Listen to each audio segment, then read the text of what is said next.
একটা মিথ্যা সাক্ষীর জন্য নিরপরাধ মানুষগুলোরে ধরে ধরে ফাঁসির মঞ্চে নিয়ে যাওয়া হলো।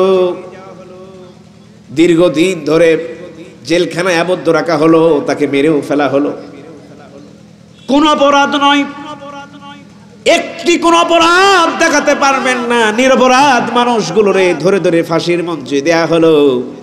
আল্লাহ রাব্বুল আলামিন আমাদেরকে বললেন, মিথ্যার আশ্রয় নিও না, ওয়ালা তারকানু ইলাল্লাযিনা যালামু ফাতামাসসাকুমুন নার।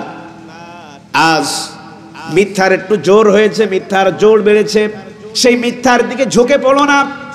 আজ পর্যন্ত ইসলামের বিরুদ্ধে আপনার কণ্ঠ, আপনার কলম, আপনার মগজ, আপনার শক্তি যদি ইসলামের বিরুদ্ধে যায়, কান পেতে শুনুন, কান পেতে শুনুন, কান পেতে শুনুন। পৃথিবীতে আপনার অস্তিত্ব খুঁজে পাওয়া যাবে না, যাবে না, যাবে না, যাবে না। আলোচনার বিষয়বস্তু হচ্ছে জুলুমের পরিণতি। কি শিখবো আমরা আজকে? রাগ করেছেন আমার প্রতি? মেহেরবানি করে একটু জবাব দিবেন। যদি খাতা আর কলম থাকে তাহলে নিয়ে রেডি হবেন, আর যদি মস্তিষ্ক ভালো হয় তাহলে খুলবেন। এখানে যতক্ষণ বসবো ততক্ষণ শুধু কোরআন আর হাদিস। 1 ঘন্টা আমার হাতে সময় পেরিয়ে গেছে আমার 10 মিনিট, হাতে মাত্র আমার হাতে আছে 50 মিনিট। এই 50 মিনিটের মধ্যে 1টি সেকেন্ড আমি নষ্ট করতে রাজি নই। এখানে কোনো গজল চলবে না, এখানে কোনো অন্য কোনো বাহানা চলবে না, অহেতুক ভাবে কোনো কিচ্ছা কাহিনীও আমি বলবো না। এই 50টি মিনিট শুধু কোরআন আর হাদিস, কোরআন আর হাদিস, কোরআন আর হাদিস। শুনতে রাজি আছি ইনশাআল্লাহ? ইনশাআল্লাহ। এজন্য কোরআন শুনতে হলে আপনাদের আগেই আমি একটু নসিহাত করছি। মেহেরবানি করে যারা আপনাদের মাঝখানের ফাঁকা জায়গা রেখেছেন এবং এলোপাতাড়ি ভাবে বসেছেন, আপনাদের উপদেশমূলক কোরআনের বাণী দিয়েই আপনাদেরকে উপদেশ দিতেছি। আল্লাহ পাক বলছেন, ওয়াইযা কুরিয়াল কুরআনু ফাসতামিউ লাহু ওয়া আনসিতু লাআল্লাকুম তুরহামুন। ওয়াইযা কুরিয়াল কুরআন, যখন কোরআন তেলাওয়াত করা হয়, পাঠ করা হয়, ফাসতামিউ লাহু, তখন তোমরা ফাসতামিউ লাহু ওয়া আনসিতু, তোমরা শুনবে, চুপে চুপে শুনবে, লাআল্লাকুম তুরহামুন, নিশ্চুপ শুনবে, কথাবার্তা বলবে না। আশা করা যায় তোমাদের প্রতি রহমত নাজিল হবে। এজন্য আপনাদের প্রতি আমার আহ্বান, ভাই যারা এলোপাতাড়ি ভাবে এখনো বসে আছেন, আমরা সাথে সাথে এই আয়াতের আমলটা আমরা করে নিই আর বলি সুবহানাল্লাহ আলহামদুলিল্লাহ লা ইলাহা ইল্লাল্লাহ। যারা পিছনে আছেন মেহেরবানি করে সামনে এগিয়ে আসবেন। কোরআনের ময়দানের খাতিরে, ফজিলতের খাতিরে মেহেরবানি করে একটু আগায় আসেন।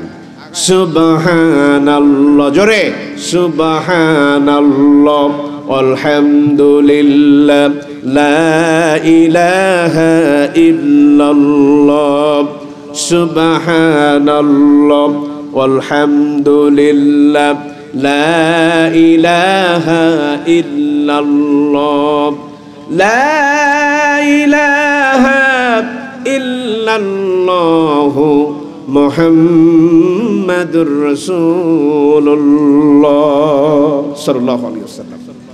সম্মানিত হাজিরিন, চলুন বিষয়টাকে সামনে রেখে আমরা এগিয়ে যাই। জুন, এই তার পরিণতি। আমরা একটু পরিচয় জেনে আসি। পরিচয়ে সর্বপ্রথম জুন একটি আরবি শব্দ।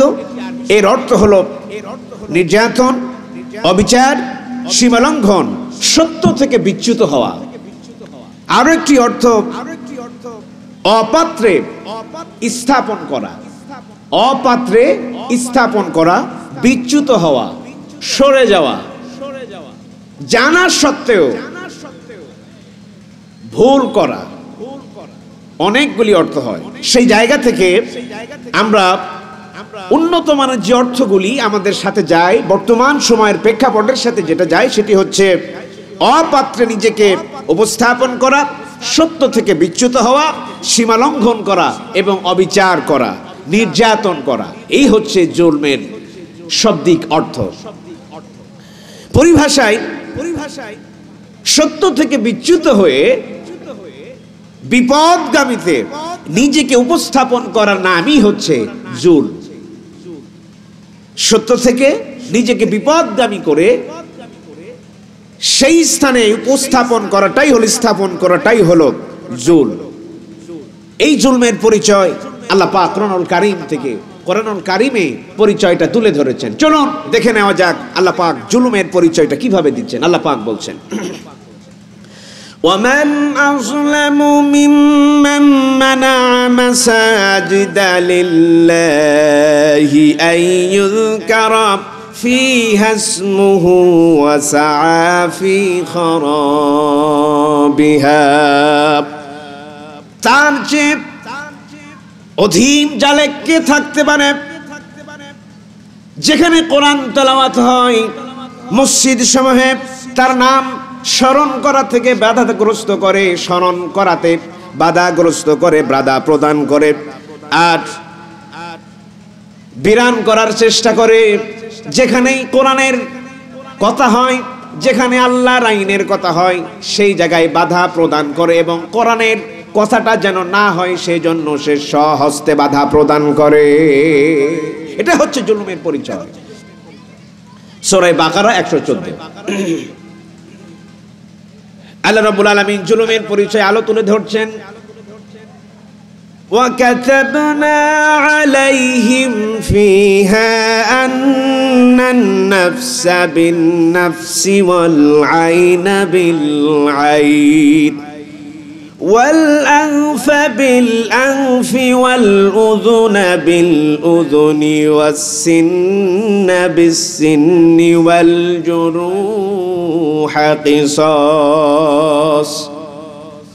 তাওরাতে ইহুদিদের জন্য আমি বিধান লিখে দিয়েছিলাম, তারা প্রাণের বদলে প্রাণ, কানের বদলে কান, চোখের বদলে চোখ, নাকের বদলে নাক, এবং যতটুকুন জখম হয়েছে এই জখমের বিপরীতে ততটুকুনি জখম। এটি হচ্ছে আল্লাহ রাব্বুল আলামিনের পক্ষ থেকে ধার্য নির্ধারিত আইন হিসেবে সাব্যস্ত হলো।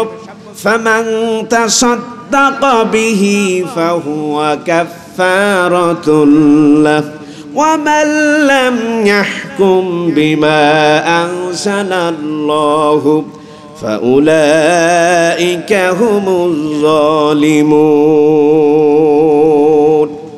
যারা নাকি ক্ষমা করে দেবে তাদের জন্য সদকা হয়ে যাবে। আর যে ব্যক্তি কোরআন থেকে বিচার ফাইসালা করলো না, সে ব্যক্তি জালিমের খাতায় নাম চলে গেল, তার মানে হলো তিনি জালেম। যে ব্যক্তি কোরআন দিয়া বিচার ফাইসালা করলো না সে জালেম হয়ে গেল। তাহলে এই আয়াত থেকে আমরা শিক্ষা গ্রহণ করি যে আল্লাহ পাকের নির্ধারিত যে বিধান আছে সেই বিধান মোতাবেক যদি ফাইসালা না হয় তাহলে সেটা জুল। কে বলছেন? আমার কথাটা আপনারা বুঝেন না? কে বলছেন? শাহাদাত আঙ্গুল আকাশের দিকে উঁচু করে বলবেন। আল্লাহর নাম যখন স্মরণ করবেন দিলের সমস্ত শক্তিটাকে উজাড় করে দিয়ে আল্লাহর নাম স্মরণ করবেন। বলেন আল্লাহ। আরো জোরে বলবেন আল্লাহ। দিলের সমস্ত ভয় চুকে যাবে, কোনো ভয় থাকবে না। এই জন্য আল্লাহর নাম যখন নিবেন কার্পণ্য করবেন না, কার্পণ্য করা চলবে না। আমি যা বলবো আমার থেকে আপনাদেরকে জোরে বলতে হবে, ঠিক আছে ইনশাআল্লাহ? আল্লাহ পাক তৌফিক দান করুন। আল্লাহ রাব্বুল আলামিন জুলুমের পরিচয় আরো দিচ্ছেন, শুনুন। وَمَنْ أَظْلَمُ مِمَّنِ افْتَرَى عَلَى اللَّهِ كَذِبًا أَوْ كَذَّبَ بِآيَاتِهِ إِنَّهُ لَا يُفْلِحُ الظَّالِمُونَ। তার চেয়ে বড় আর জুলুম কে হতে পারে যে ব্যক্তি এবং যাহারা আল্লাহর প্রতি মিথ্যা রচনা করে আর আয়াত সমূহকে অস্বীকার করে, তার চাইতে আর কে জুলুমকারী হতে পারে? নিশ্চয় এই জালেমেরা কখনো সফল কাম হবে না। সূরা আনাম 21 নম্বর আয়াত। আল্লাহ রাব্বুল আলামিন জালেম যারা তাদেরকে তাদের পরিচয় তুলে ধরছেন। জালিমের পরিচয় আল্লাহ পাক নিজেই সংজ্ঞা দিচ্ছেন। প্রথম কি শিখলাম? যে ব্যক্তি মিথ্যারোপ করবে, আল্লাহর মিথ্যাচার করবে, আজ সময় অস্বীকার করবে, সে জালেম। যে বিধান, আনিত বিধান অনুযায়ী বিচার করবে না, সে জালেম। এবং যেখানে কোরআনের কথা হবে সেই জায়গায় যে ব্যক্তি এবং যাহারা বাধাগ্রস্ত দান করবে তারা জালেম। আল্লাহ রাব্বুল আলামিন তিনি আরো বলেন, وَمَنْ أَظْلَمُ مِمَّنِ افْتَرَى عَلَى اللَّهِ الْكَذِبَ وَهُوَ يُدْعَى إِلَى الْإِسْلَامِ وَاللَّهُ لَا يَهْدِي الْقَوْمَ الظَّالِمِينَ। তার চাইতে বড় জালেম আর কে হতে পারে?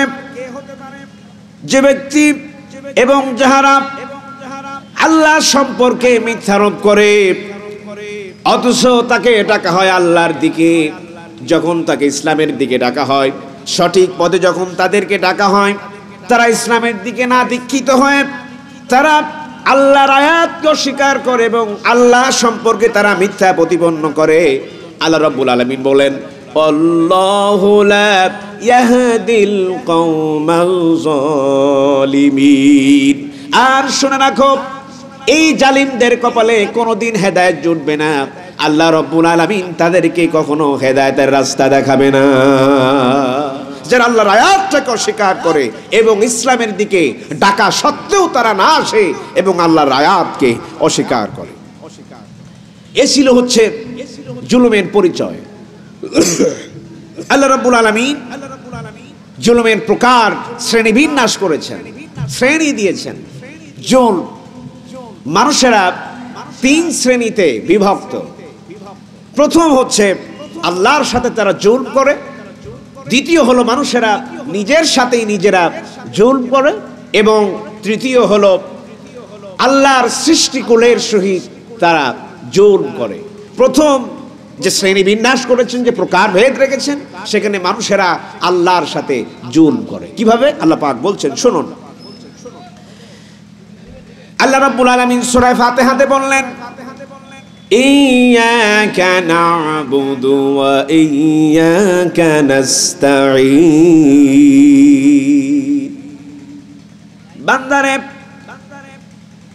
ইয়্যাকা না'বুদু, আমরা আল্লাহর দরবারে বলি, আল্লাহ তাআলা আপনার ইবাদত করি আর আপনারই সাহায্য কামনা করি, আপনার সাহায্য চাই।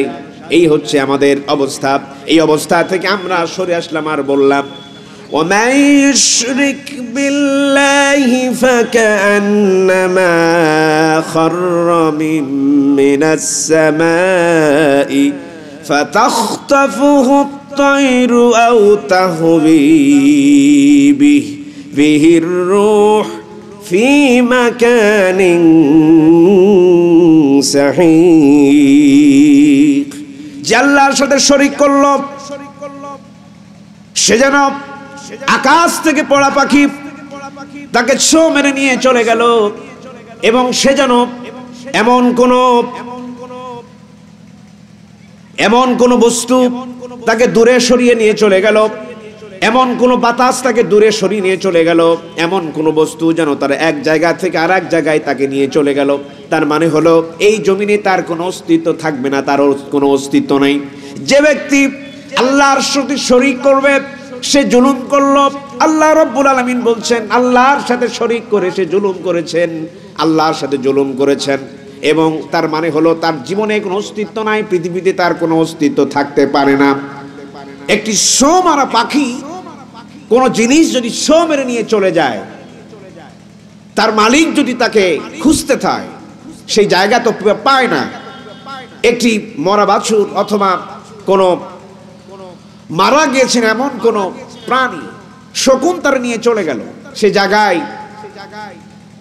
মরা বাছুর, মরা কোনো গরু তো আর খুঁজে পাওয়া যেতে পারে না। তার মানে এক জায়গা থেকে আরেক জায়গায় নিয়ে তাকে চলে যাওয়া হয়েছে।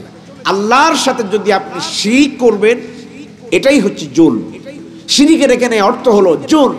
আপনি জুলুম করেছেন, শিরক করেছেন, তার মানে আপনি আল্লাহর সাথে জুলম করেছেন। এখন আপনার অবস্থা, কোন বস্তু যেন আপনাকে ছো মেরে নিয়ে চলে গেল, আপনি আল্লাহর সঠিক রাস্তা থেকে এখন বিপদগামী হয়ে ভিন্ন দিকে আপনি চলে গেলেন, এই জন্য আপনার কোনো অস্তিত্ব থাকবে না।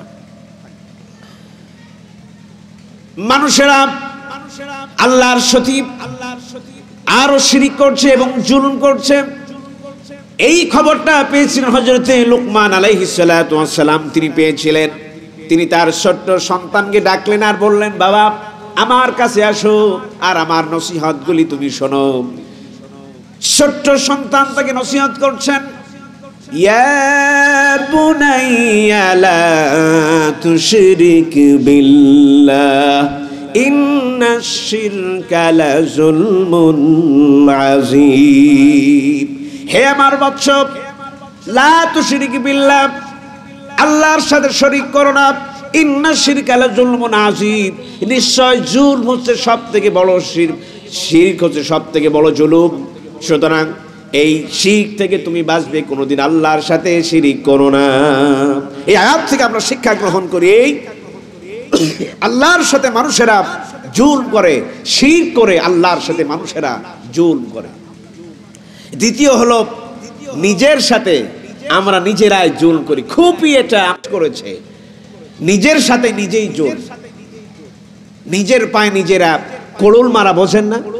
নিজের ক্ষতিটা আমরা নিজেরাই করি। আল্লাহর কাছে জবাব যখন আল্লাহ পাক আমাদেরকে জবাব চাইবেন, তখন কি বলবেন? আল্লাহ পাক তো বলবেন যে তুমি তোমার নিজের সাথেই তুমি জুলুম করেছো, নিজের ক্ষতি নিজে হাতেই তুমি নিয়ে এসেছো। আল্লাহ পাক বলছেন, ফালা তাজলিমু ফীহিন্না আনফুসাকুম। মানুষেরা নিজের সাথেই নিজেরা জুলুম করে, নিজেকে নিজেরা ধ্বংস করে। আল্লাহ রাব্বুল আলামিন আরো বললেন, ও দুনিয়ার মানুষেরা শুনে রাখো, নিজেকে যখন বিপদে পড়ো, বালাই পড়ো, মুসিবতে পড়ো, সেই সময় অন্যদিকে তুমি চলে যাও না। এখন সময় খারাপ, এখন আর কোরআনের কথা হক সহকারে আর বলো না। মাটির নিচের ওয়াজ করো, মাটির উপরের ওয়াজ আর করো না। যেই কথাগুলো বললে তোমার গায়ে জ্বালা বাঁধে না, যেই কথাগুলো বললে মানুষেরা তোমার প্রতি নির্যাতন চালায় না, এই কথাগুলো এখন কোনো কোনো বলো। নামাজের কথা বলো, রোজার কথা বলো, যাকাতের কথা বলো, সাদকার কথা বলো, কিন্তু এই কথা তুমি কোনোদিন বলতে পারবে না। আল্লাহর জমিনে আল্লাহর দ্বীন কায়েমের জন্য আল্লাহ পাক যে আমাদেরকে পাঠালেন, এই কথাটা তুমি বলো না, ঠিক কিনা? সব কথা আমরা মানতে রাজি, আল্লাহর জমিনে আল্লাহর দ্বীন প্রতিষ্ঠা হোক, এটা আমরা মানতে নারাজ। নিজেদের সাথে আমরা নিজেরাই জুলুম করি। আমাদের একটা বৈশিষ্ট্য জুলুম করা, কারণ নিজের সাথে নিজেই জুলুম করেছিলেন হযরতে আদম আলাইহিস সালাতু ওয়াস সালাম। আল্লাহ পাক তাকে কি বললেন? হে আদম শোনো, লা তাকরাবা হাযিহিশ শাজারাতা ফাতাকুনা মিনাজ যালিমিন। ওয়ালা তাকরাবা হাযিহিশ শাজারা, এই গাছটির নিকট যেও না, এই গাছের ফল খাবে না। যদি তুমি এই গাছের নিকট গিয়েছো আর ফল খেয়েছো, তাহলে তোমার নামটা জালিমের খাতায় চলে যাবে। হযরতে আদম ভুল করলেন, গাছের কাছে গেলেন আর ফলটা খাইলেন।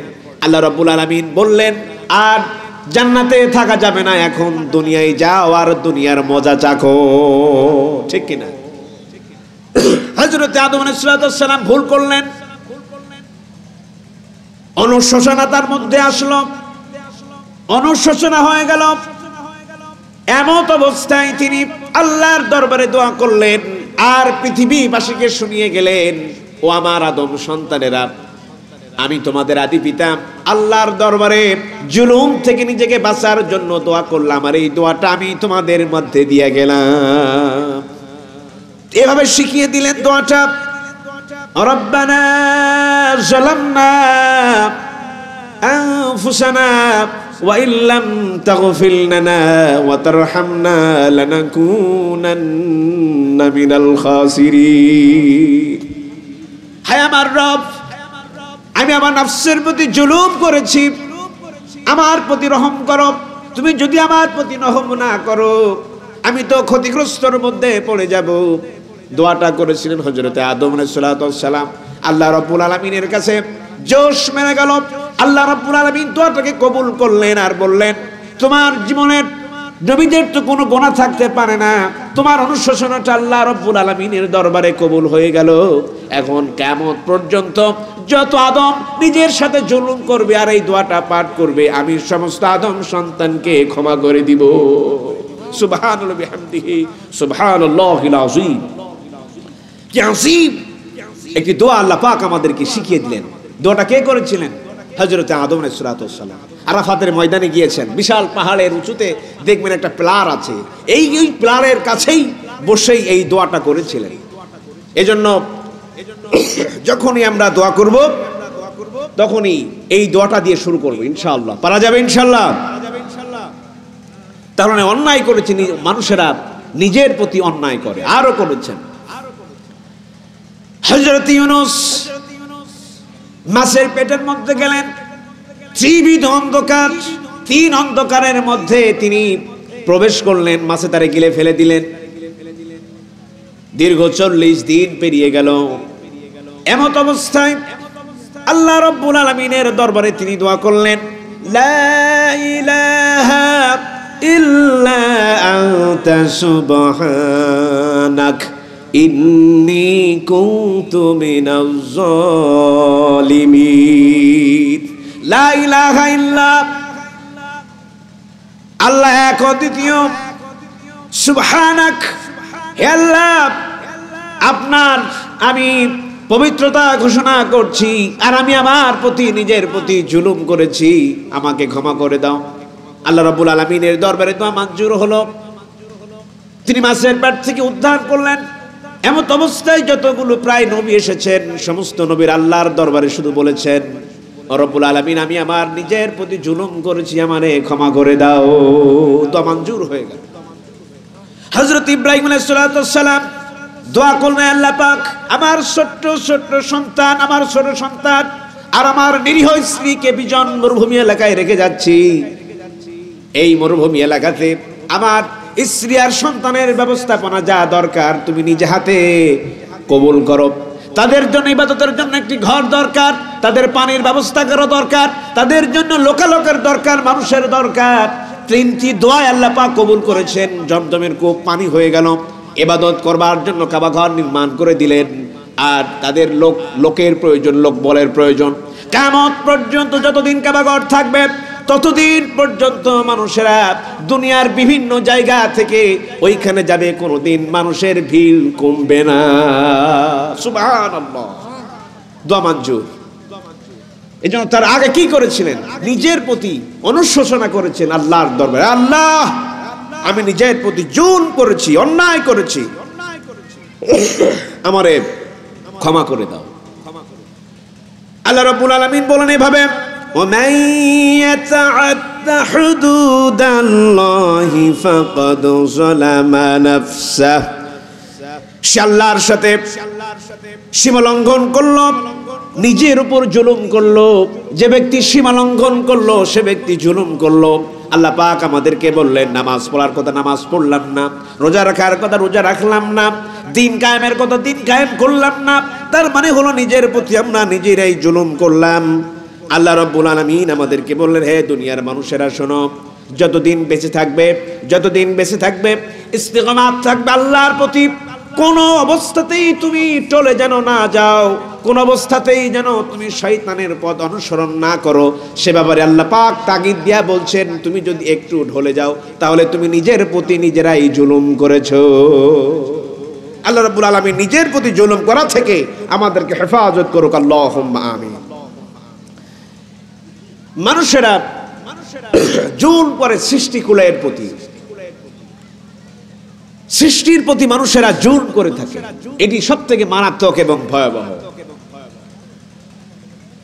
ছোট্ট ছোট্ট বিষয় থেকে শুরু করে নিয়ে আল্লাহ রাব্বুল আলামিন আমাদেরকে শেখালেন, দুনিয়ার মানুষ তোমার বাড়িতে ছোট্ট কামরা রেখেছো, ছোট্ট ঘরটাকে রক্ষণাবেক্ষণ করবার জন্য তুমি কাজের লোক রেখেছো, কাজের মেয়ে রেখেছো। রাসূলুল্লাহর হাদিস আমাদেরকে শিখিয়ে গেলেন, সেই ব্যক্তিটি তুমি তোমার কামলাকে অহেতুক কথা দিয়ে তুমি সম্বোধন করতে পারো না।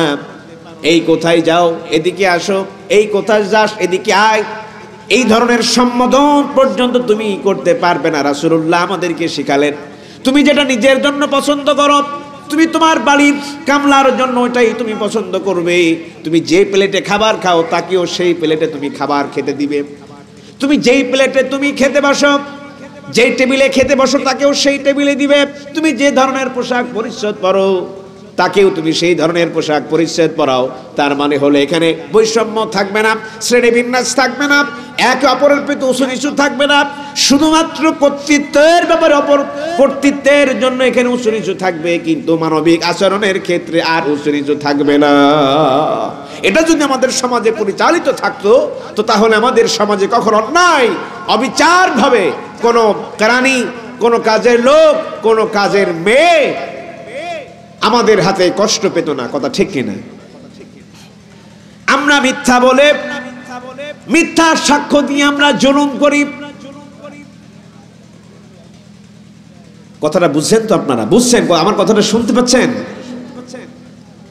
মিথ্যা সাক্ষ্য দিয়ে আমরা সৃষ্টিকুলের প্রতি আমরা জুলুম করে থাকি। খুব ভালো করে কান লাগান,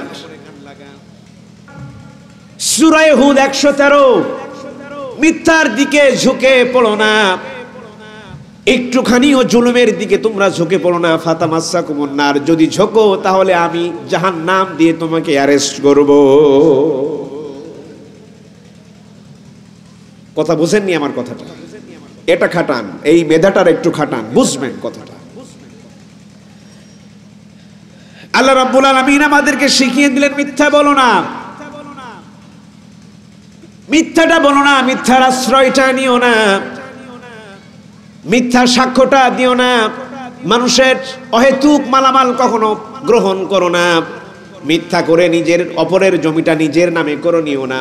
যদি 1 বিঘত তার থেকেও কম, মিথ্যা করে 1 বিঘত তার থেকেও কম জমি যদি অপরের নামের জমি যদি নিজের নামে করে নাও, শাস্তি স্বরূপ 7 তবক 7 আসমান জমিন একত্রিত করে আল্লাহ রাব্বুল আলামিন বেড়ি পলাইয়া কিয়ামতের ময়দানে আপনার ঘাড়ে ঝুলিয়ে দিবে।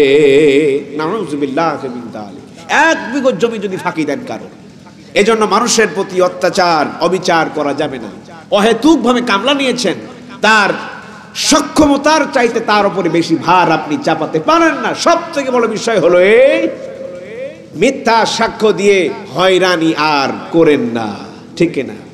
আমিও নিজেও ভুক্তভোগী, আমি নিজেও ভুক্তভোগী।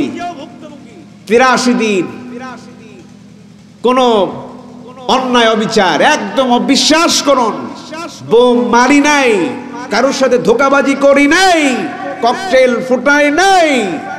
আমি বাংলার মানুষ, আমি বাংলাদেশে বসবাস করি, আমার অধিকার আছে সব ধরনের, সাংবিধানিক সব ধরনের অধিকার আমার আছে। কথা ঠিক কিনা? পরিশেষে আমাকে বলা হলো বিস্ফোরক দ্রব্য আপনি ছুঁড়েছেন, রিস্কা থেকে আসছিলাম, সম্মান দিয়ে নিয়ে গেলেন ভিতরে, 83 দিন সেখানে রাখলেন, আবার ছেড়ে দিলেন। কি হলো? আমি অন্যায় করেছি, আমি জুলুম করেছি। 83টি দিন একদিন রাতেও তাহাজ্জুদ নামাজ কাজা হয় নাই, চোখের পানিগুলো ফেলেছেন। বাড়িতে মা, অসুস্থ মা কাঁদতে কাঁদতে চোখটা প্রায় নষ্টের দিকে। জুলুম করা হয়েছে আমাদের প্রতি বিনা বিচারে। এটা আর করেন না, আল্লাহ পাক নিষেধ করছেন, এটা আর করেন না, করেন না। এটি হচ্ছে বান্দার প্রতি জুলুম করে, অন্যায় অবিচার করে মানুষেরা জুলুম করে থাকে। এই যারা এরা এগুলো করবে তাদের পরিণতিটা কি হবে? তাদের পরিণতিটা কি? তার আগে আমি একটু বলতে চাই, যারা মাজলুম হবে তাদের জন্য রাসূলুল্লাহ সাল্লাল্লাহু আলাইহি ওয়াসাল্লাম বলছেন, খুব ভালো করে কান লাগান, হাদিস আমি বলবো, খুব ভালো করে কান লাগাবেন। রাসূলুল্লাহর হাদিস, তিরমিজি শরীফ, রাসূলুল্লাহ বলতেছেন, 3500 হাদিস তিরমিজি। রাসূলুল্লাহ বললেন 3 শ্রেণীর মানুষের দোয়া কবুল হবে। আকাশে কখনো বেঁধে থাকে না, 3 শ্রেণীর মানুষের দোয়া আল্লাহর দরবারে কবুল হয়ে যায়। কোন ন্যায় শাসক যদি আল্লাহর দরবারে দোয়া করে, দোয়া মঞ্জুর হবে। ইফতারির সময় যদি মানুষেরা ইফতারির সামনে করে নিয়ে দোয়া করে, দোয়া মঞ্জুর হবে। আর অন্যায়ের প্রতিবাদ করতে গিয়ে যদি জুলুম হয়, জুলুমের শিকার হয়, মাজলুম হয়ে যদি আল্লাহর দরবারে দোয়া করে, আল্লাহ রব্বুল আলামিনের দরবারে সরাসরি দোয়া চলে যায়।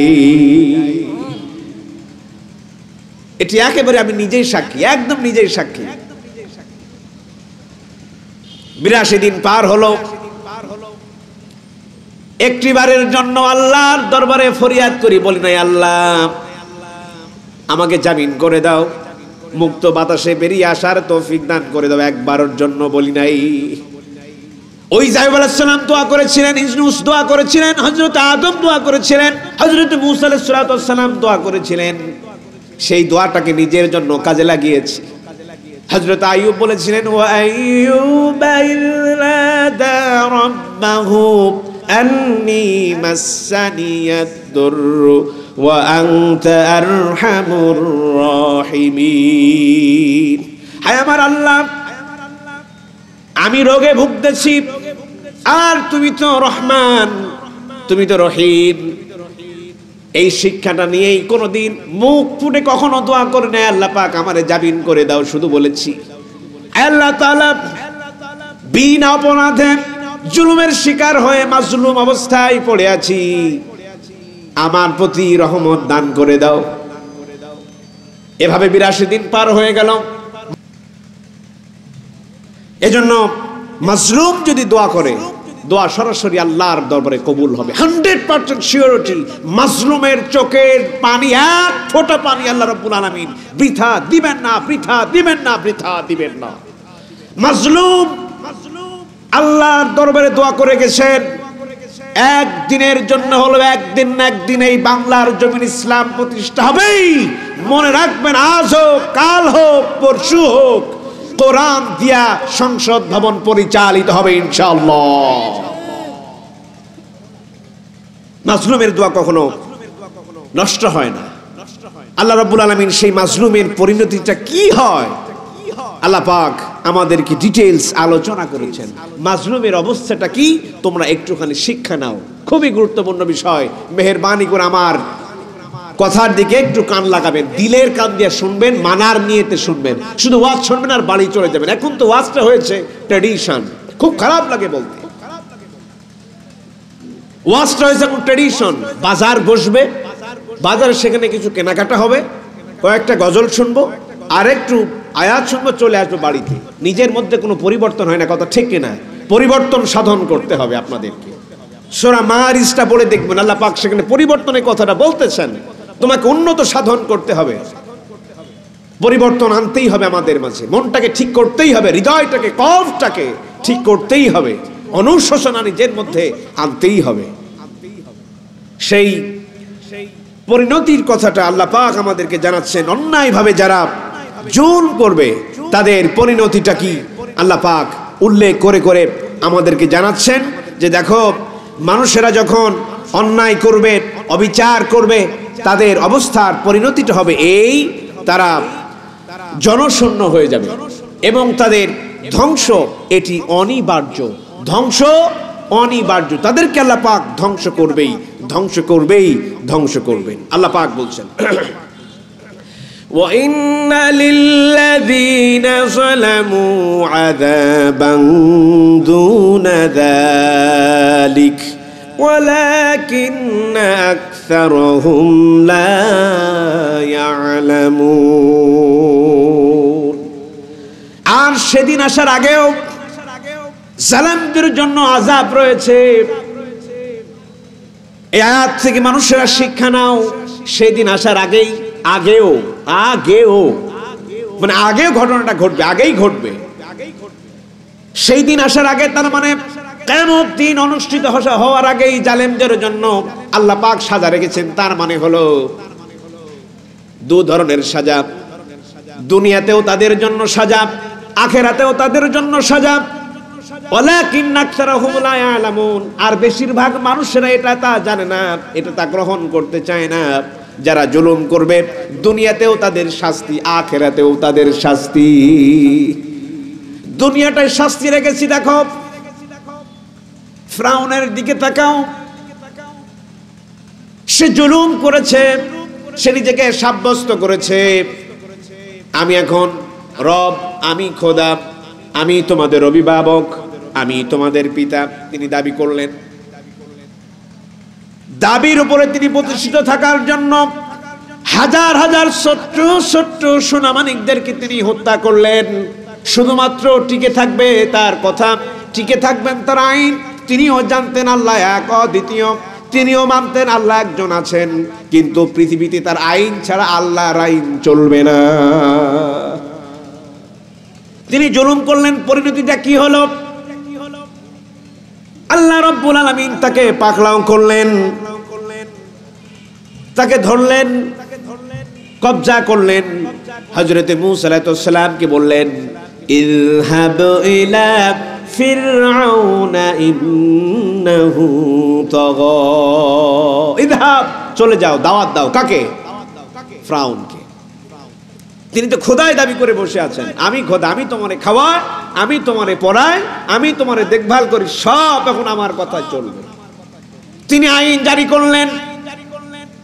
সরকারি যত দরপত্র, যত চিঠি, যত আদান প্রদান, যত ফ্যাক্স, যত টেলিগ্রাম এবং যত ইমেইল হবে না কেন, জিমেইল হবে না কেন, সেই তার বটমে, তার উপরে, তার হেডিংয়ে লেখা থাকবে খোদা ফিরআউন, খোদা ফিরআউন। তার আইন চলবে, পিতা হিসেবে তাকে মানো, অভিভাবক হিসেবে তাকে মানো। লক্ষ্য করুন হে দুনিয়ার মুসলমান, তিনি দাবি করলেন খোদা, আর আমরাও দাবি করি পিতা। সুতরাং মনে রাখুন, খোদা চাওয়া আর পিতা চাওয়া শুধু একই কথা। কদুটা যদি বলি আপনাদেরকে, কদু, কদু চেনেন তো আপনারা? কদু আর একটা নাম কি? আচ্ছা, মুড়ি। আর একটা নাম কি? চাল ভাজা। কদুর বৈশিষ্ট্য আর লাউয়ের বৈশিষ্ট্য আলাদা। কখনো কদু আর কখনো লাউ, কখনো চাল ভাজা আর কখনো মুড়ি। একই তো জিনিস, একই তো বৈশিষ্ট্য, কথা ঠিক কিনা? খুব ভালো করে কান লাগাবেন, মেধাটাকে খুলবেন, হৃদয় দিয়া শুনবেন, হৃদয় দিয়া। তিনি বললেন আমি খোদা। খোদার বৈশিষ্ট্য হলেই আমি যখন যে আইন চালাবো তোমাদেরকে নির্দ্বিধায় সেটাকে মেনে নিতে হবে। ধর্মীয় আইন চলবে না। মূসা আলাইহিস সালাম, তুমি যে তাওরাত নিয়ে এসেছো ওটা চলবে না। আমি যে আইন দিয়েছি এই আইন তোমাকে মেনে নিতেই হবে। বৈশিষ্ট্য তো এক। তিনি শুধু দাবি করলেন খোদা। ইতিহাস শুধুমাত্র পাল্টিয়ে আমাদেরকে শেখানো হলো, না না না, যদি খোদা দাবি করো তাহলে তুমি সরাসরি সেই জায়গায় চলে যাবে। একটু কদু এখন লাউ হয়ে যাবে। কদু খোদা থেকে এখন তুমি দাবি করো পিতা, কিন্তু বৈশিষ্ট্য সব একই রকম, ঠিক কিনা? ধর্ম নিরপেক্ষ মতবাদ মাথার উপরে চাপিয়ে দেওয়া হলো, আর বলা হলো ধর্ম সে তো ঐচ্ছিক বিষয়, ধর্মটাকে তুমি মানতে পারো না। ধর্ম ইচ্ছা হলে তুমি মানবে, ইচ্ছা হলে ছেড়ে দিবে, এটা তোমার ঐচ্ছিক বিষয়। কিন্তু আমি যে আইন রচনা করবো এই আইনটাই তোমাকে মানতে হবে, ঠিক কিনা? তার মানে হলো দুনিয়ার মুসলমান, খোদা দাবি করাও একই অপরাধ, পিতা দাবি করারও একই অপরাধ। কারণ বৈশিষ্ট্য যদি এক হয়, শুধু নামটা ভিন্ন। লাউ এখন কদু হয়েছে অথবা কদু এখন লাউ হয়েছে, চাল ভাজা শুধুমাত্র মুড়ি হয়েছে অথবা মুড়িটা চাল ভাজা হয়েছে।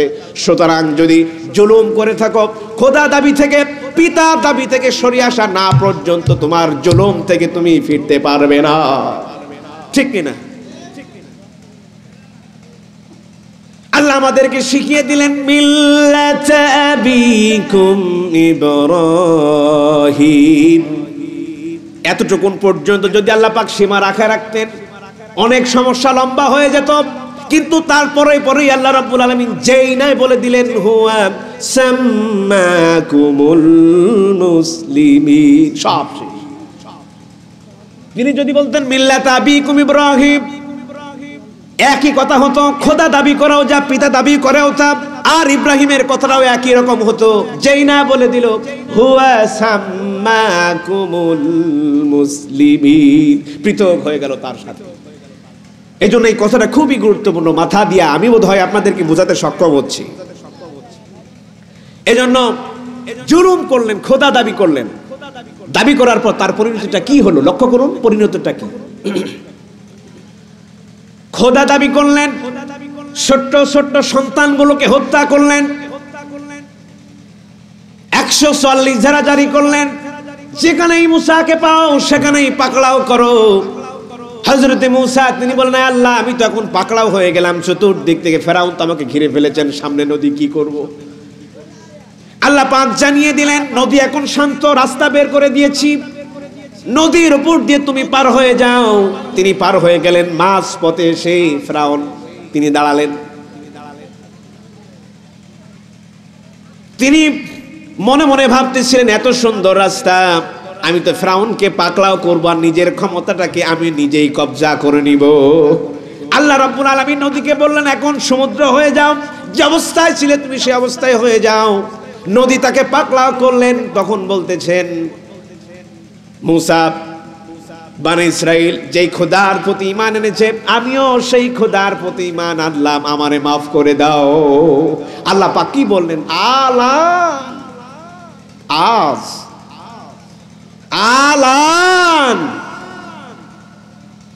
আজ তুমি ক্ষমা চাচ্ছ, এত সুযোগ করে দিয়েছি, বিশাল লম্বা একটি হায়াত দিয়েছি, 70-এর কোটা পার হয়ে চলে গেল, আলান এখনো হুশ ফিরল না। এখন আকাদ আসাইতু ক্বাবলাকুম মিনাল মুফসিদিন, চলবে না। কাদা মারো মুখে, ও যে লা ইলাহা ইল্লাল্লাহ মুসা কালিমুল্লাহ যেন না বলতে পারে, কাদা মারো মুখে। কাদাটা মেরে দিলেন, বের হলো না। আল্লাহ পাক কি বললেন? ফালইয়াউমা নুনাজ্জিকা বিবাদানিক, মাছে খাবে না, প্রাণীতে খাবে না, পশুতে খাবে না, পচবে না, গলবে না, কিয়ামত পর্যন্ত আমি তোমারে শুটকি বানায়া রাখবো। আছে না? জুলুম করার পরিণতি সারা জীবন শুটকি হয়ে থাকতে হবে। নাউযুবিল্লাহি মিন যালিক। সব থেকে কোরআনুল কারীমে যে ঘটনাটা বেশি বলা হয়েছে মুসার কথাটা, আল্লাহ পাক বলেছেন এই জুলুম করার কারণে নিজের প্রতিষ্ঠিত বানানো আইন রচিত হওয়ার কারণেই তাকে শুটকি থাকতে হয়েছে। চিন্তা করুন। দ্বিতীয় নাম্বার পরিণতি হলো তারা জনশূন্য হয়ে যাবে। জনশূন্য বোঝেন, মারাত্মক, খুব মারাত্মক একটি ব্যাপার। জনশূন্য হয়ে যাবেন যদি জুলুম করেন, অন্যায় করেন, অবিচার করেন, জনশূন্য হয়ে যাবেন। জনশূন্য হয়েছিল আবু জেহেল, নাম আর খুঁজে পাওয়া যায়? আবু জেহেলের কোনো বংশ আছে? নমরুদের বংশ আছে, উতবার বংশ আছে, সাইবার বংশ আছে। আজ পর্যন্ত আল্লাহর সাথে গাদ্দারি করে এমন কোন বংশ, এমন কোন জাত তাদেরকে খুঁজে পাওয়া যায় না। সুতরাং সূরা কাউসারের শেষ আয়াতের বরাত দিয়ে আমি বলতে চাই, আজ পর্যন্ত ইসলামের বিরুদ্ধে আপনার কণ্ঠ, আপনার কলম, আপনার মগজ, আপনার শক্তি যদি ইসলামের বিরুদ্ধে যায়, কান পেতে শুনুন, কান পেতে শুনুন, কান পেতে শুনুন, পৃথিবীতে আপনার অস্তিত্ব খুঁজে পাওয়া যাবে না, যাবে না, যাবে না, যাবে না। লক্ষ্য করুন, অস্তিত্ব নাই। লক্ষ্য করুন, হারিয়ে ফেলছেন, অস্তিত্ব নাই, জনশূন্য হয়ে যাবেন। দলিলটা কি? হুজুর বললেই হবে? দলিল তো দিতে হবে। আছি, সমস্যা কোথায়? লেখাপড়া করে এসেছি, উস্তাদ পাশে বসা আছেন, এমনি এমনি তো আসে নাই, লেখাপড়া করে এসেছি, দলিল তো সাথে নিয়ে এসেছি। রাসূলুল্লাহর জীবনটা যদি আমরা দেখি, আল্লাহ পাক তাকে জানিয়ে দিলেন ইন্না ফাতাহনা লাকা ফাতহাম মুবিনা, এটা তোমার বিজয়, সুস্পষ্ট বিজয়। সুস্পষ্ট বিজয় হয়ে গেল হুদায়বিয়ার সন্ধি। খুব ভালো করে কান লাগান। রাসূলুল্লাহ যখন চতুর্দিক থেকে মার খাচ্ছেন, নেতা কর্মীগুলো জেলে যাচ্ছেন, কেউ অঙ্গানি হয়েছেন, কেউ চোখটা হারিয়েছেন, রাসূলুল্লাহর দরবারে এসে বলছেন ইয়া রাসূলুল্লাহি ইয়া হাবিবাল্লাহ, অমুক সাহাবীর হাত কেটে নিয়েছে। রাতের আধারে অমুক সাহাবীকে ধরে নিয়ে গিয়েছেন, অমুক সাহাবী গুম হয়েছে, অমুক সাহাবীকে মেরে ফেলা হয়েছে, অমুক সাহাবীকে পিট্টি দেওয়া হয়েছে। রাসূলুল্লাহ বললেন ধৈর্য ধরো, সামনে দিন আসতেছে, আমাদের বিজয় হবে। তোমরা দেখতে পাচ্ছ রাসূলুল্লাহ চতুর্দিক থেকে মার খাচ্ছেন, কিন্তু আল্লাহ রাব্বুল আলামিন বললেন যারা জুলুম করবে তারা জনশূন্য হয়ে যাবে, হুদায়বিয়ার সন্ধি হবে। রাসূলুল্লাহ কেন হলো? কুরাইশ বংশের নেতারা আসলেন, চুক্তি হচ্ছে মক্কা থেকে যদি কোনো মদিনায় কোনো মানুষ যায় তাকে ফেরত দিতে হবে, কিন্তু মদিনা থেকে যদি মক্কায় মানুষ চলে আসে তাকে ফেরত দেওয়া যাবে না।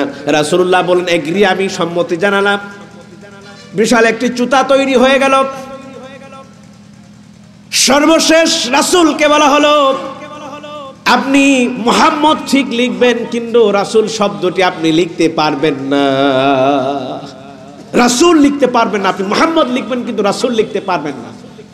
সাহাবায়ে কেরাম রাজি নয়, রাজি না, লিখেই ফেলেছেন মুহাম্মদ রাসূলুল্লাহ, লিখেই ফেলেছেন।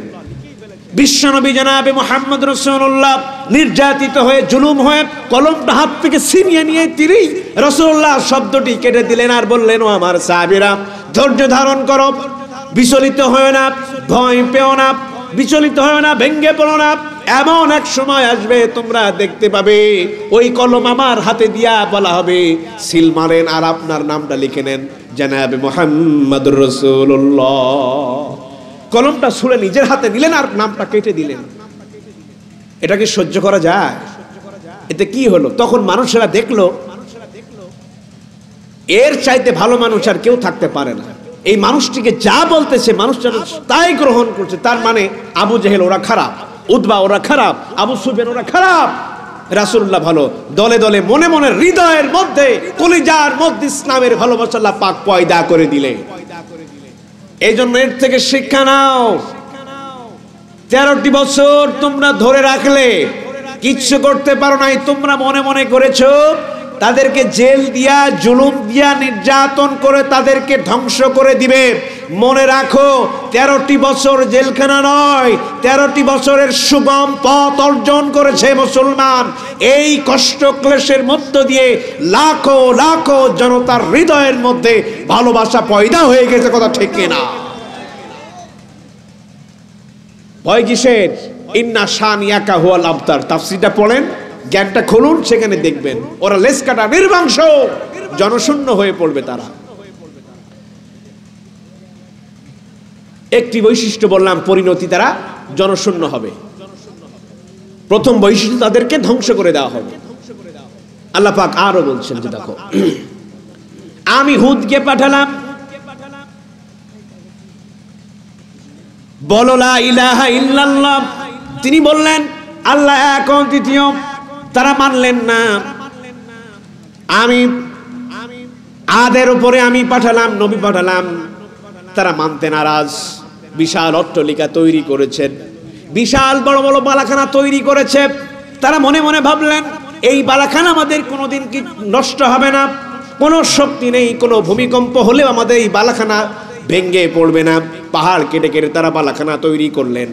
আল্লাহ রাব্বুল আলামিন তাদেরকে আদেশ করলেন এক খোদার প্রতি বিশ্বাসী হও। তারা বিশ্বাস করলেন না।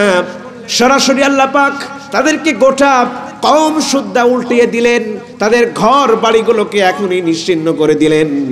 এখনো পর্যন্ত সেই আদ জাতির বড় বড় অট্টালিকাগুলো আমরা দেখতে পাই যেখানে তারা বসবাস করত। হযরত লূত আসলেন আর বললেন ও আমার কওম, তোমরা নারী থেকে পুরুষে তোমরা আসক্ত হলে এটি তোমাদের সব থেকে গুরুত্বপূর্ণ বিষয়। নারী থেকে তোমরা পুরুষে আসক্তি হয়ে গেলে এটা যদি করো তোমাদের ধ্বংস অনিবার্য, তোমাদের ধ্বংস অনিবার্য। তোমাদের কোনো অস্তিত্বই আল্লাহ রাব্বুল আলামিন রাখবেন না।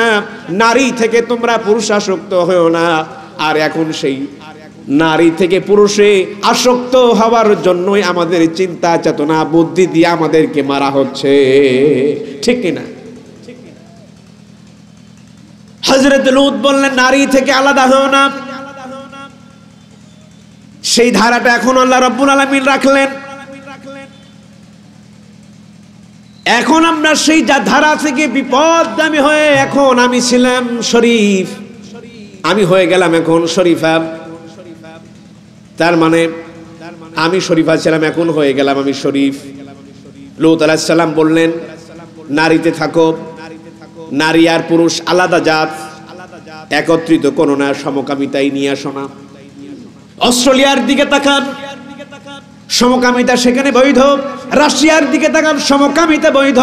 লূত আলাইহিস সালামের বংশের বৈশিষ্ট্য ছিল ধন দৌলত দিয়েছিলেন, অনেক টাকা পয়সার মালিক করেছিলেন। আজ অস্ট্রেলিয়া ধন দৌলত পেয়েছে, ইউরোপ ধন দৌলত পেয়েছেন, চীন রাশিয়া ধন দৌলত পেয়েছেন, কিন্তু সেখানে সমকামিতা বিদ্যমান।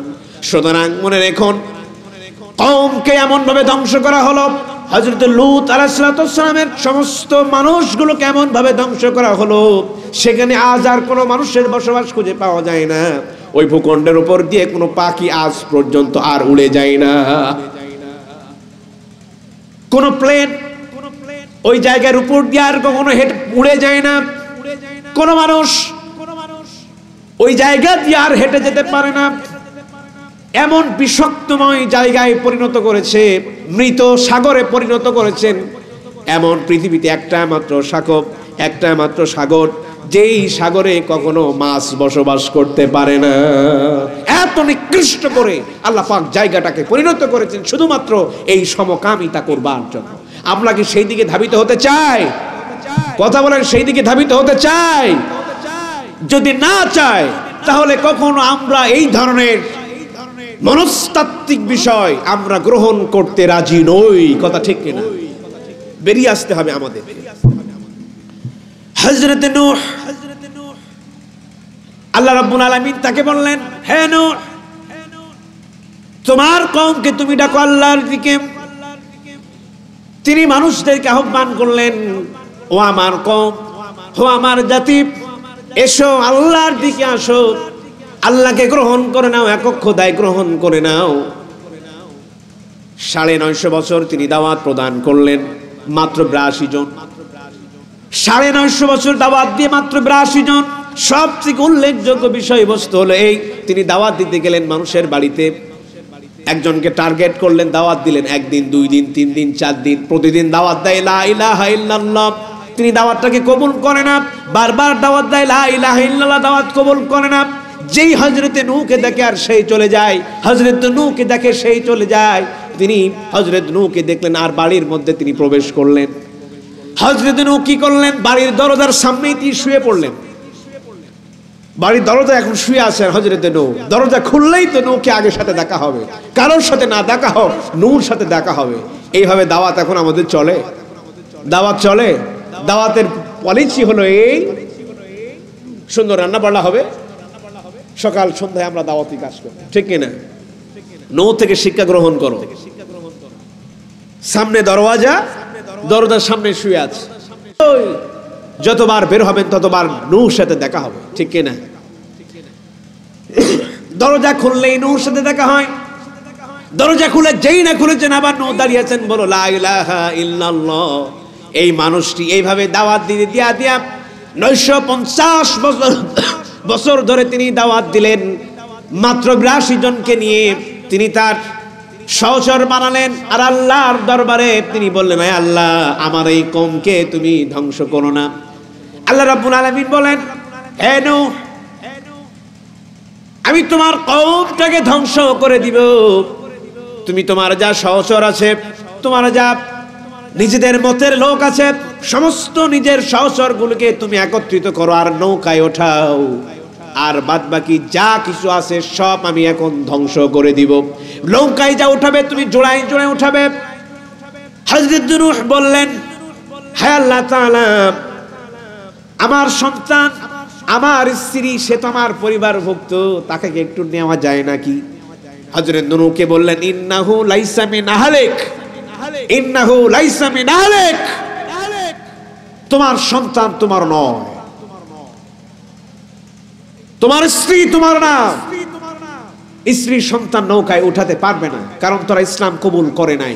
সুতরাং ইসলাম যারা কবুল করবে না, তাদের সাথে আমাদের কোনো সম্পর্ক থাকতে পারে না। নৌকায় উঠাতে পারলেন না, স্ত্রীকে পারলেন না, সন্তানকে পারলেন না। আল্লাহ রাব্বুল আলামিন পৃথিবীতে যা কিছু আছে সব আবার তিনি ধ্বংস করে দিলেন। তার কওমের সমস্ত মানুষগুলোকে দরিয়া দিয়ে উপর থেকে পানি, নিচ থেকে পানি উদ্যত করলেন, সমস্ত ধ্বংস করে দিলেন। হে দুনিয়ার মানুষ, শিক্ষা নাও, যদি আল্লাহর সহিত যদি জুলুম করে থাকো তাহলে পরিণতি হবে তোমার ধ্বংস।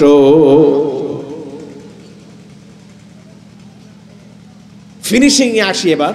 রাসূলুল্লাহর একেবারে শেষে আমি এসেছি। রাসূলুল্লাহর সময়কালীন সময়ে আমি দেখাতে করেছেন রাসূলুল্লাহর সাথে এটাও ঘটেছিলেন। একটুখানি লক্ষ্য করুন, বুঝবেন কথাটা। কান লাগান মুসলমান। আল্লাহর নবীকে জানিয়ে দিলেন, হে নবী বলুন লা ইলাহা ইল্লাল্লাহু মুহাম্মাদুর রাসূলুল্লাহ সাল্লাল্লাহু আলাইহি ওয়াসাল্লাম। বলো লা ইলাহা ইল্লাল্লাহ, আল্লাহ এক অদ্বিতীয়। আমরা নামাজ পড়ি, আমরা রোজা রাখি, আমরা যাকাত দিই, আমরা ফিতরা দিই, সত্য কথা বলি, তাহাজ্জুদ গুজার করি, সুন্নাত পালন করি, হজের সময় হজ করি, যাকাত দিলে যাকাত যদি ফরজ হয় যাকাত দিই, ওসর দিই, এমনকি সমাজের মানুষদেরকে আমরা সাহায্য করি। কিন্তু মনে রাখুন, পৃথিবীর এমন কোনো ভালো কাজ নেই যা আমরা করি না। কিন্তু ইলাহ শব্দটি যে ব্যাখ্যা রয়েছে, ইলাহ শব্দটা আমরা মানতে নারাজ। তার মানে হলো আইনদাতা আল্লাহ এক, সমস্ত শক্তির উৎস আল্লাহ এক। আমরা এটা মেনে নিতে পারি না। ও দুনিয়ার মানুষ, নামাজ পড়বো সমস্যা নাই, রোজা রাখবো সমস্যা নাই, সত্য কথা বলবো সমস্যা নাই, হজ করবো সমস্যা নাই, যাকাত দিব সমস্যা নাই, আমার স্ত্রীদেরকে পর্দায় রাখবো এখানেও সমস্যা নাই। যদি বলি লা ইলাহা, ইলাহাটা বলছেন আল্লাহ পাক, সমস্ত আইনের উৎস আল্লাহ, এটা মেনে নাও, আমরা এটা মানতে নারাজ। ঠিক কিনা? কথাটা বুঝেছেন? সমস্ত নবীকে বলা হলো ইলাহ বলুন, আর রাসূলুল্লাহকেও বলা হলো ইলাহ বলুন। রাসূলুল্লাহ দাওয়াত দিলেন ইলাহ, সমস্ত আইনদাতা আল্লাহ, আইনের উৎস আল্লাহ। তার মানে তোমার পরিবার চলবে কোরআন দিয়া, তোমার নিজে চলবে কোরআন দিয়া, তোমার সমাজ চলবে কোরআন দিয়া, তোমার সংসদ ভবন পার্লামেন্ট চলবে কোরআন দিয়া। সমস্ত জায়গায় কোরআন রাখতে রাজি আছে, কিন্তু পার্লামেন্টে কোরআন যাক, পার্লামেন্ট কোরআন দিয়া পরিচালিত হোক। এ দুনিয়ার মানুষ এই কথাটা বলো না, এই কথাটা আমরা মানতে নারাজ। রাসূলুল্লাহ আদিষ্ট হলেন ইলাহার প্রতি মানুষদেরকে আহ্বান করুন। 40 বছর পার হওয়ার পর তিনি মানুষদেরকে দাওয়াত দিলেন, মানুষেরা কবুল করলো না। আবু জাহেল সব মানতে নারাজ। রাসূলুল্লাহকে বললেন, ঘর চাও ঘর দিব, বাড়ি চাও বাড়ি দিব, নারী চাও নারী দিব, সব দিব, কিন্তু ইলাহ বলো না, ইলাহা বলো না। ইলাহ মানে দারুন নদুয়া চলতে হবে আল্লাহর ওহী দিয়া, এটি হচ্ছে ইলাহ। বাংলাদেশের সংসদ চলবে কোরআন দিয়া, এটি হচ্ছে ইলাহ। জাতিসংঘ চলবে ইলাহ দিয়া, জাতিসংঘ চলবে কোরআন দিয়ে, এটি হচ্ছে ইলাহ। সব কথার সাথে একমত হলেন, রাসূলুল্লাহর সাথে একমত সেই সময় জামানার মানুষেরা হলো না। একই সুর, একই তাল, একই কথা, একই দায়িত্ব, একই বৈশিষ্ট্য, একই কোয়ালিফিকেশন, একই কোয়ালিটি দিয়ে যদি আমি বলি যে ইলাহ শব্দের অর্থ হলো সংসদ ভবন কোরআন দিয়া চলবে, এটার নামই হচ্ছে ইলাহ। সব কথার সাথে একমত, আপনার কথার সাথে একমত নয়, যার কারণে এই মূলনীতিতে ধর্ম নিরপেক্ষ মতবাদ আগেই চাপিয়ে দেওয়া হয়েছে। কথা ঠিক কিনা? সুতরাং এই যদি আমাদের অবস্থা হয়, মনে রাখবেন আমাদের মগজটাকে ধোলাই করা হয়েছে। এখন একটু কান লাগান, মেহেরবানি করে কান লাগান। এই জায়গা থেকে আমাদেরকে বেরিয়ে আসতেই হবে, বেরিয়ে আসতেই হবে, বেরিয়ে আসতেই হবে। যদি না হয় তাহলে আপনি সব থেকে বড় জুলুমকারী। আল্লাহ পাক বলছেন, তার চাইতে আর কে বেশি জুলুমকারী হতে পারে, বড় জুলুমকার হতে পারে, যে আল্লাহর আইন আসা সত্ত্বেও আল্লাহর আইনটাকে অমান্য করেছেন, তিনি হচ্ছেন জুলুম করেছেন সব থেকে বড় জালেম। এজন্য আল্লাহ রাব্বুল আলামিনের দরবারে আমরা দোয়া করছি, আল্লাহ পাক যেন আমাদেরকে ব্যক্তিগত জীবন থেকে শুরু করে নিয়ে আন্তর্জাতিক জীবন পর্যন্ত কোরআন দিয়ে যেন বিচার ফায়সালা করতে পারি। আল্লাহ পাক তৌফিক দান করুক। আমরা সকলে বলছি আল্লাহুম্মা আমিন। সম্মানিত হাজিরিন, আমরা শুনেছি জুলুমের পরিণতি, শুনেছি জুলুমের অবস্থান, জুলুমের পরিচয় এবং সর্বশেষ জুলুম করলে যে আসলে দৃষ্টান্ত উপস্থাপন করে আমি বলতে চেষ্টা করেছি। এই কথার মধ্য দিয়ে যদি আমার কোনো স্লিপ হয়ে অহেতুক কোনো কথা যদি আমার জবান থেকে বেরিয়ে যায়, সেজন্য আল্লাহ পাকের দরবারে আমি মাগফিরাত কামনা করছি, আপনাদের জন্য দোয়া করছি এবং আপনাদের কাছে দোয়া চেয়ে সালাম বিনিময়ের মধ্য দিয়ে আমি আমার কথাটা শেষ করছি। আসসালামু আলাইকুম ওয়া রাহমাতুল্লাহি ওয়া বারাকাতুহু।